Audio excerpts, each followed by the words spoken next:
So, why do dwarves and elves hate each other? It's a fantasy trope now, but why do they in Tolkien's world? Is there a reason? Hi everyone, this is Robert. Welcome to Deep Geek. If you like theories, background, history and lore about The Lord of the Rings, A Song of Ice and Fire and The Witcher, then this is the channel for you. Welcome. The enmity between elves and dwarves is a fantasy staple. It appears all through The Lord of the Rings until Legolas and Gimli strike up their friendship, as well as countless other fantasy worlds. And as you might expect from Tolkien, in his world it has a very clear history, and there are grievances on both sides. So why is there this mutual grudge? Well, let's start back at the beginning. The elves are the firstborn of Ilúvatar, the first of the free peoples of Middle-earth to awake, and they spread across the continent. The exact timing of their arrival might have been a surprise to the Valar, but they were expected. The dwarves were different, created in a whole different way. I won't go into it all here, I did a separate video on that if you're interested. But it meant that, first of all, they were very different in character to the elves. Second, the elves were not expecting them to arrive and be in what they considered their land. And third, dwarves are famously inscrutable and hard to read. The dwarves largely kept to themselves after they awoke, though, but some of them went off into the world. The 8th tribe of dwarves. We know them as the petty dwarves. These were slightly smaller and less sociable than the other dwarves, and apparently less likely to carve their homes deep under mountains. They split from the rest of the dwarves and established themselves in Beleriand. At which point, the elves discovered them, and, not to beat around the bush on this, they killed them. All of them, virtually, in a rather horrific act of, well, we have names for that kind of thing these days. The elves thought they were animals and hunted them to extinction as such. Even the rather derogatory name we have for them, the petty dwarves, is what the elves called them, petty. This obviously did not start the relationship between the elves and the dwarfs off on the best of bases, but still the two races did make proper contact and learned to coexist. The most positive example of this, at least to start with, was at Menegroth, the halls of the elven king Thingol and his wife Melian, the Maya. The elves had realised the dwarves' impressive mining and crafting abilities and used them in the building and beautifying of that underground city. The dwarves' work there was so valued that chambers were set aside for travelling dwarves to stay in and work if they wished.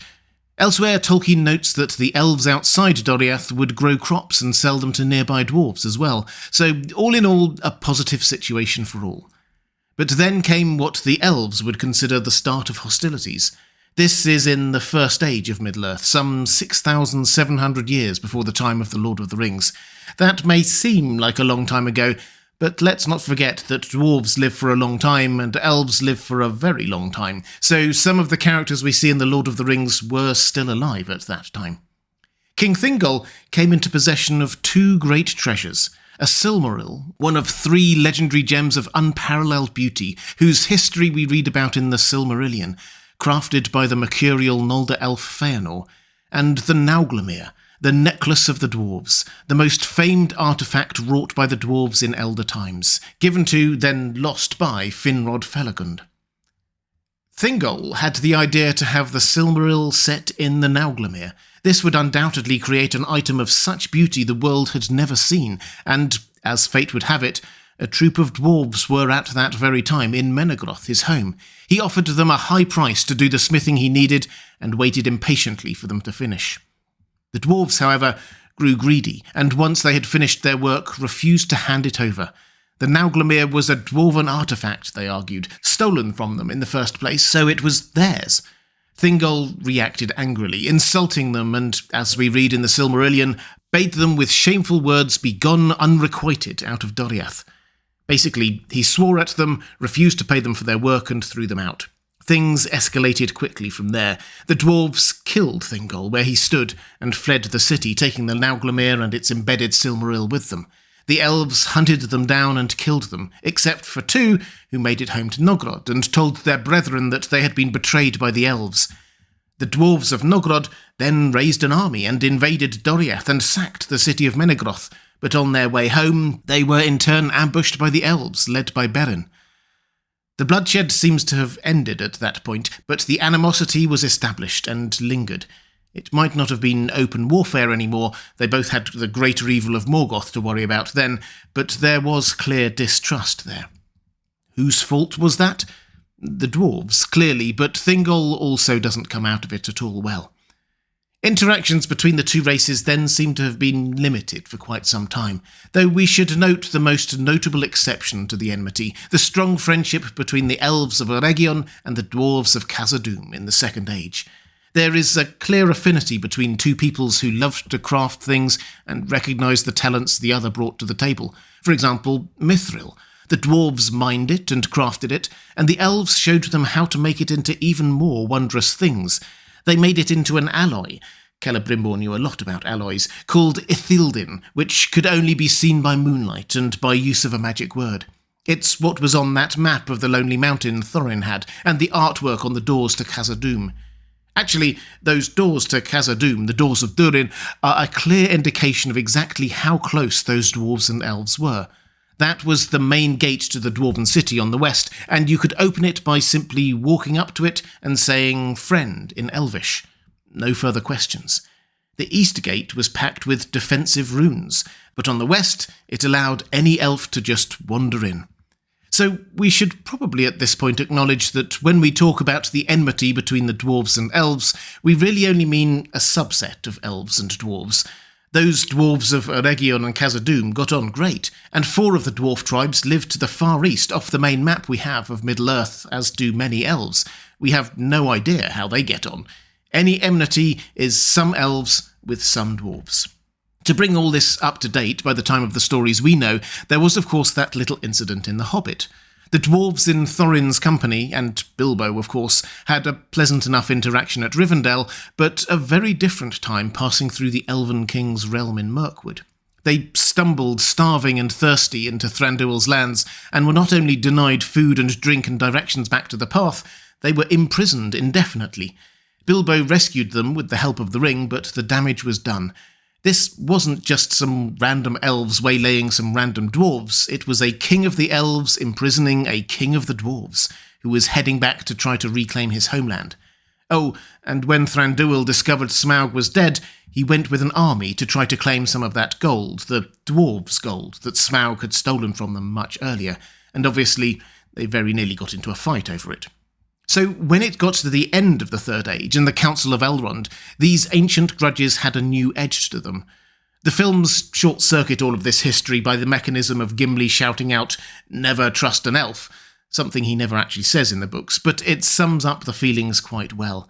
Gimli's actually quite quiet at the Council of Elrond in the books, with his father Glóin doing most of the talking.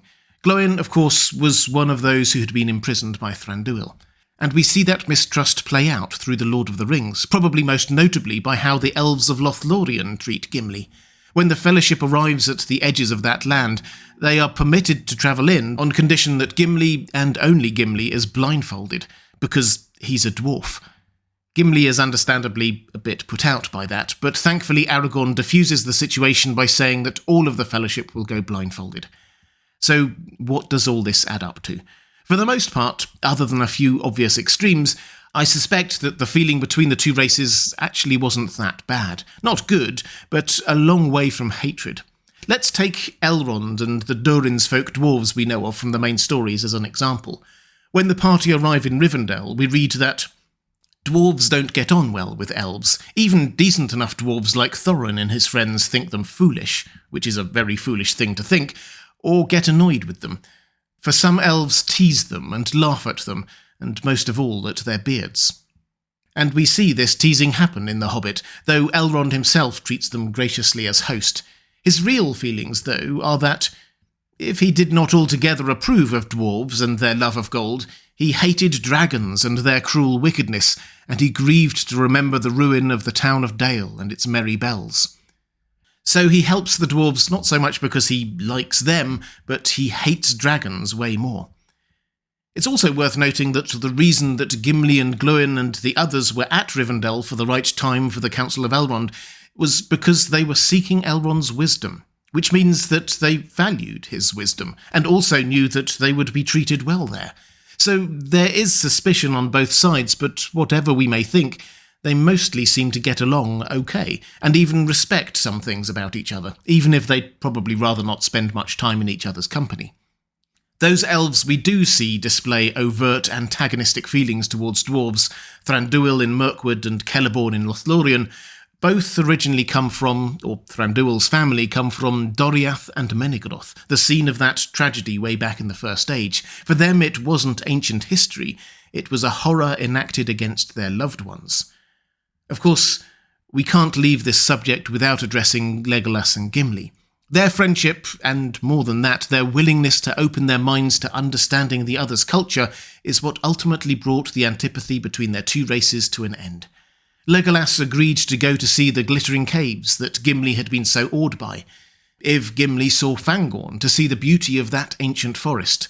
They later both brought people down to Gondor to help repair the damage war had wrought on the land. And at the end of it all, they departed Middle-earth together. Simply put, Tolkien pretty much invented the fantasy trope of elves and dwarves hating each other, and then subverted it himself in that same book.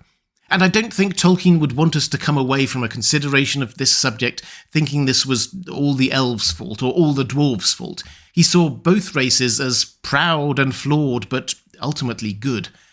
Instead, I think he'd have us focus on that unlikely friendship between the son of Thranduil, who had once imprisoned Glóin, father of Gimli, and see hope for an end to other antipathies, however entrenched or long-lasting, or justified by past horrors that they may seem.